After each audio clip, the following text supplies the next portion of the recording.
भारत के खिलाफ थे शाहीन शाह अफरीदी, साथ में थे बाबर आजम और थे मोहम्मद रिजवान। तो न्यूजीलैंड के सामने आगे हारिस रऊफ, शोएब मलिक और आसिफ अली आई मीन सब बलता की गली, और न्यूजीलैंड को भी हरा दिया है। पाकिस्तान 2 मुकाबले खेला है, दोनों मुकाबले जीत गया है। और मैं तो कहूंगा पड़ोसियों, थैंक यू वेरी मच, क्योंकि हमारा भी थोड़ा लाभ करके गए हैं, फायदा करके गए हैं कि अब हमें न्यूजीलैंड को संडे को हराना है। और अगर हम हरा देते हैं, भाई हराना तो पड़ेगा ना, तो फिर हमारा भी आगे का रास्ता है जो आसान हो जाएगा। और पाकिस्तान ने एक बार फिर प्रूव कर दिया कि भाई this team has the goods to actually go all the way. बात करेंगे दिन में एक मुकाबला था, वो था साउथ अफ्रीका और वेस्ट इंडीज के खिलाफ, मतलब बीच में। वेस्ट इंडीज डिफेंडिंग चैंपियंस है वैसे, लेकिन डिफेंड कुछ नहीं कर पा रहे और चैंपियंस की तरह खेल भी नहीं रहे हैं। साउथ अफ्रीका उस मुकाबले को जीता, उन्होंने अपनी पहली जीत दर्ज की। क्विंटन डीकॉक नहीं थे। That's actually a whole new story, वो एक अलग ही कहानी है जिसपे कभी आराम से चर्चा करेंगे। पर साउथ अफ्रीका ने अपनी पहली जीत दर्ज कर ली और वेस्ट इंडीज नहीं, मतलब वो ऐसा लग रहा है कि जो 2016 की टीम ही 2021 में खेल रही है। विनिंग टीम है, पर नॉट फॉर 2021, फॉर 5 years अगो। आज भी मुकाबले हैं, इंग्लैंड का बांग्लादेश से थोड़ा ग्रज मुकाबला है, और एक स्कॉटलैंड नमीबिया का है। But then let's stick with Pakistan and New Zealand to start with. और मेरा आपके लिए एक सवाल है कि पाकिस्तान के लिए T20 वर्ल्ड कप में सिर्फ एक शतक लगा आज तक। बताओ भाई, किस बैट्समैन ने बनाया था? आप जानते हैं उनको? म्यूचुअल फंड सही है, प्रेजेंस आकाशवाणी।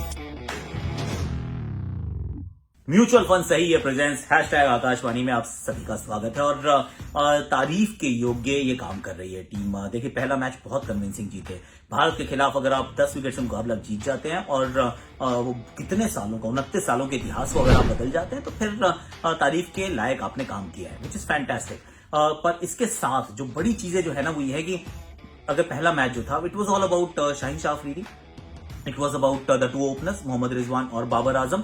तो दूसरा मैच जब आप खेलते हैं कुछ अलग परिस्थितियों में, कुछ अलग कंडीशन में खेलते हैं, तो 3 नए हीरो निकल कर आते हैं। See that is the beauty. Rizwan यहां पर भी थे, अच्छा पारी खेल के गए, पर अंत में जब मैच फंस गया था तो कौन आया बचाने के लिए? शोएब मलिक।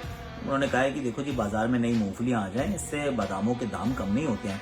ये वही खिलाड़ी थे जो इस टीम का हिस्सा नहीं थे, ये वही खिलाड़ी थे जिसके लिए शायद बाबर आजम बहुत इंसिस्ट कर रहे थे, और ये वही खिलाड़ी हैं जो पिछले 3 डेकेड से इस टीम के लिए खेलते जा रहे हैं। ही स्टिल सुपर फिट और अभी भी काम चल रहा है। काम क्या मतलब, चल क्या रहा है, उससे बेहतर काम करके दिखाया है। पर Asif Ali, I think he was the story. जिस तरीके से उन्होंने वो छक्के लगाए ना टीम सऊदी के, वो 2, और that just change the game on its head. लेकिन उससे पहले कौन? इस बार शाहीन शाह अफरीदी नहीं थे, इस बार हारिस रऊफ की गेंदबाजी, ये 2 अलग बल्लेबाज है, नए बल्लेबाजों की बल्लेबाजी। I mean that was a near perfect game in a way, क्योंकि कंडीशंस थोड़ी डिफिकल्ट थी। टॉस जीत के फील्डिंग का फैसला एक बार फिर सही फैसला था। हालांकि ये जो बीच वाला, जो इसमें शारजा के मैदान पे है कि स्क्वायर है, उसके अगर आप एक कोने पे चले जाओ तो पिच थोड़ी सपाट, फिर पाटा पिच आपको मिल जाती है, और साइड बाउंड्री बहुत छोटी हो जाती है, कुछ 56-57 मीटर की। लेकिन जैसे ही आप सेंटर ऑफ द स्क्वायर में जाते हो, जहां पर ये पाकिस्तान न्यूजीलैंड का मैच था, पिच ना दिखाती है एकदम शीशा। आप उसमें अपनी शक्ल देख लो, लेकिन बाद में पता चलता है कि यार ये सिर्फ मेकअप किया हुआ है यार, इसके नीचे कुछ नहीं है। Honestly it is not a pitch where you want to score runs, मतलब यू कैन स्कोर रन्स बनते ही नहीं है। न्यूजीलैंड की गाड़ी ने चली नहीं। थोड़ा सा लगा कि ऐसे बढ़ेंगे वैसे बढ़ेंगे, बहुत सारे लोगों को स्टार्ट्स मिली, पर they couldn't really go anywhere. Spin was impeccable, चाहे वो हफीज हो, चाहे शदाब हो, या फिर इमाद हो, और हारिस रऊफ ही bowled really well. So well done Haris Rauf, इसको तो पेस, उनका पेस है, और जो लेंथ डालते हैं वो दूर डालना यहाँ पे जरूरी था, वो काम उन्होंने किया। अब ज्यादा रन थे नहीं बोर्ड पे, जब इतने रन नहीं होते तो वहां से आपको लगता है कि एक ही टीम जीतनी चाहिए लॉजिकली, पर इतना आसान हुआ नहीं, क्योंकि न्यूजीलैंड का क्या है, न्यूजीलैंड लड़ती झगड़ती है। न्यूजीलैंड वो टीम है जो 5 उंगलियों को मिलाओ बन जाओ मुट्ठी और फिर लड़ाई करो। They are that kind of a team, और Kane Williamson the captain is phenomenal. तो उन्होंने अपने वो रिसोर्सेज को बड़े अच्छे तरीके से घुमाया फिराया, और एक के बाद एक वो विकेट चटकाते गए, चाहे वो बाबर आजम का शॉट सोचेंगे गलत मार दिया, फिर उसके बाद आप फखर जमान एक शॉट मारते थे, वो भी आउट हो जाते हैं। इमाद वसीम को ऊपर भी भेजा गया, वो भी आउट हो जाते हैं। बीच में प्रोफेसर हफीज भी आउट हो जाते हैं। एक समय तो ऐसा लगा कि जब रिजवान आउट हुए और इमाद वसीम भी आउट हो गए, कि अब ये मैच शायद नहीं बचेगा, क्योंकि 4 ओवर में 40 रन चाहिए थे। एक चीज जरूर थी कि लॉकी फर्ग्यूसन इस टीम का हिस्सा नहीं है, उनका अब वर्ल्ड कप से मतलब उन्होंने अलविदा कह दिया, क्योंकि he is not fit, he is been ruled out, which I think is a huge miss. बहुत बड़ा ब्लो है अगर आप न्यूजीलैंड के दृष्टिकोण से देखें।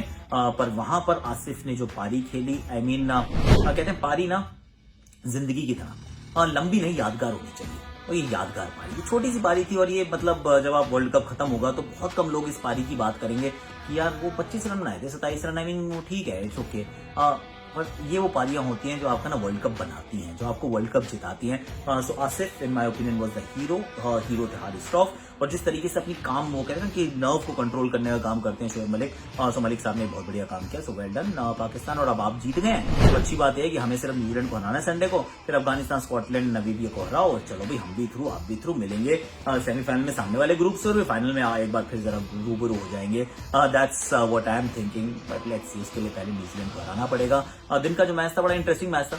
पर उससे पहले सेकंड आज जो मैच आपको बात करना चाहता हूँ ये थी कि आसिफ अली को देख के क्या याद आया और शोएब मलिक को देख के क्या याद आया कि भाई म्यूचुअल फंड्स हो या फिर हो क्रिकेट की पिच, लंबे समय तक टिके रहना सही रहता है। और शोएब मलिक ने वो काम करके दिखाया, एकदम टिके रहे और अंत में वहां पर टीम को जिता कर भी गए। अब दिन के अगर मुकाबले की बात करते हैं तो वहां पर टॉस जीत की गेंदबाजी जो साउथ अफ्रीका ने अच्छे से की। क्विंटन डीकॉक नहीं तो उन्होंने वो ब्लैक लाइव्स मैटर का एक इशू है उसके अंदर थोड़ा एस्केलेट ज्यादा हो गया और कुछ लोग तो ये भी कह रहे हैं कि हो सकता है कि क्विंटन डीकॉक में have played his last game for south Africa. If that is the case, it's sad, पर उस कंट्री का जो इतिहास रहा है यू नो कि वो चीजें उतनी आसान होने वाली हैं नहीं। ही टुक अ स्टैंड कि नहीं, मैं I am not going to have that gesture or do that gesture, whatever that is, taking the knee, but सारे तो वो नहीं कर रहे हैं, taking the knee सब नहीं कर रहे हैं, but maybe I don't know what is transpiring there। पर वेस्ट इंडीज की सुन ले तो कहानी अलग है। और लैंडन सिमंस आते हैं, अकेले 35 बॉलें खेलते हैं और रन बनाते 16। रिटायर आउट करना शुरू करो यार, ऑनेस्टली मैं कह रहा हूँ, इसको टैबू बनाया हुआ है कि हम नहीं करेंगे, पर करना चाहिए, कर दो, कोई फर्क नहीं पड़ता। इट्स ओके, जो बैटर खेल रहे बाहर बैठे हुए इतने सारे, आप एक बंदा जो है 6 ओवर खेल जाता बनाता 16 रन, तो आपकी पूरी टीम बाकी 14 ओवर में बनाती है वो जो भी 120, 22, 25, 26, 27 रन जो भी आप टोटल कुल मिला के करते हो, फिर 140 के पास पहुंचते हो, never going to be enough, right. Outstanding Pretorius आते हैं, डेथ ओवर्स में 3 विकेट चटका देते हैं, Nokia was brilliant, Andre ball अंदर आंद्रे बाहर। और जहां फील्ड लगाई हुई थी वो जो आउट किया उन्होंने पोलार्ड को, सामने वहां कौन फील्डर रखता है, पर रखा भाई, बड़ी बहुत गजब की उन्होंने प्लानिंग की। और फिर चाहे वो Reeza Hendricks, Rassie van der Dussen और एडन मार्कर, सब ने मिलकर इस मुकाबले में जीत दिलाई। और वेस्ट इंडीज जो है ना, लुकिंग अ पैच, मतलब वो टीम ही नहीं लग रही है जो इस मुकाबले को जीत सकती है या कहीं टूर्नामेंट में अपना जगह बना सकती है। तो मेरी एक pre tournament I was always unsure about this team, कि फिर भी लगा था कि बड़े सारे मैच विनर्स हैं, कद्दू कोई बड़े मैच विनर्स नजर नहीं आ रहे हैं। इस टाइम सारे के सारे सोए हुए हैं, सोते हुए जायंट्स हैं, ये जागेंगे नहीं जागेंगे, I don't know idea. Bangladesh Sri Lanka, Bangladesh England, I am going with England, मुझे लगता है इंग्लैंड बेहतर टीम है, वो मुकाबला वो जीतेगी। स्कॉटलैंड नामीबिया, नामीबिया ने वैसे अपसेट्स किया, आयरलैंड को हराया, तो वो मैच थोड़ा ज्यादा इंटरेस्टिंग हो सकता है। सुबह के मैच में मुझे लग रहा है कि इंग्लैंड मैच जीत जाएगी।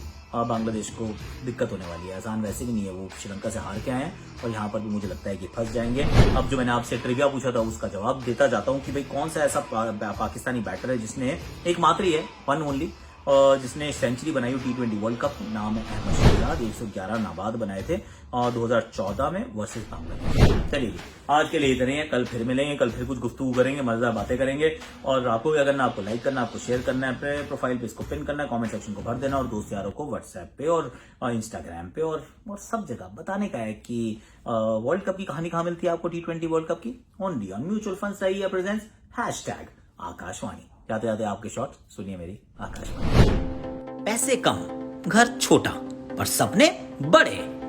छोटी सी उम्र में माँ बाप ने नाना जी के घर भेजा, यह सोचकर कि देखभाल बेहतर हो पाएगी और शायद बेटे के सपने भी पूरे हो जाएं। वहां सर पर चढ़ा क्रिकेट का बुखार, सुबह शाम खेलना, ग्राउंड में नहीं तो बिल्डिंग के कंपाउंड में ही सही। सपने देखे बड़े बड़े, पर खुली आंखों से, और सपने वही पूरे होते हैं जो आप सोते हुए नहीं देखते, बल्कि जो आपको सोने नहीं देते।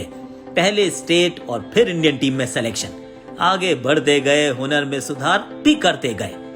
आज इन्हें फादर ऑफ डैडी हंड्रेड्स कहा जाता है। Yes, this is the story of Ro superhit Sharma.